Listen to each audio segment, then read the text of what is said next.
খুলনায় সাবেক মেম্বার আরিফ হত্যা মামলার আসামিকে অস্ত্র ও গুলিসহ গ্রেপ্তার করেছে আড়ংঘাটা পুলিশ।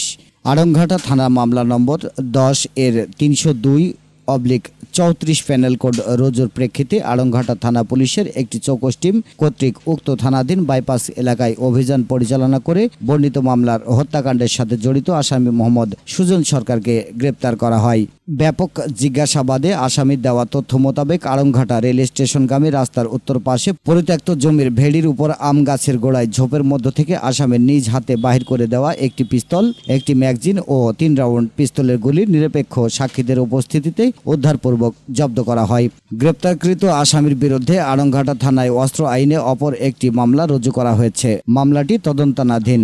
আসামিকে যথা নিয়মে বিজ্ঞ আদালতে প্রেরণ করা হয়েছে। গ্রেপ্তারকৃত আসামিকে পুলিশ রিমান্ডে এনে নিবিড়ভাবে জিজ্ঞাসাবাদ করে হত্যার সাথে জড়িত অন্যান্য আসামিদের শনাক্তপূর্বক গ্রেপ্তার করা হবে। একই সাথে অস্ত্রগুলি কোথা থেকে এসেছে এবং কোথায় ব্যবহারের পরিকল্পনা ছিল সে সংক্রান্তে তথ্য সংগ্রহ করে জড়িত অন্যান্য আসামিদের বিরুদ্ধে আইনানুগ ব্যবস্থা গ্রহণ করা হবে।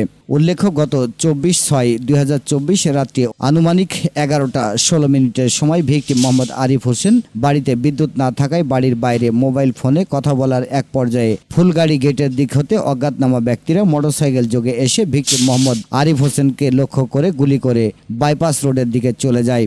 গোলাগুলির শব্দ শুনে আশেপাশের লোকজন সহ ভিকটিমের পরিবারের লোকজন রক্তাক্ত অবস্থায় আরিফ হোসেনকে দ্রুত চিকিৎসার জন্য খুলনা মেডিকেল হাসপাতালে নিয়ে যায়। সেখানে কর্তব্যরত চিকিৎসক তাকে মৃত বলে ঘোষণা করে। উক্ত ঘটনায় ভিকটিমের পিতা মোহাম্মদ আমির হোসেন বাদী হয়ে এজাহার দায়ের করলে তাৎক্ষণিক আড়ংঘাটা থানার অফিসার ইনচার্জ হত্যা মামলা রুজু করেন।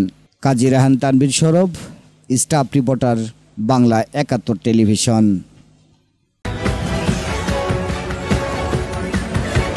বাংলা 71 টেলিভিশন, সত্য প্রকাশে আপোষহীন।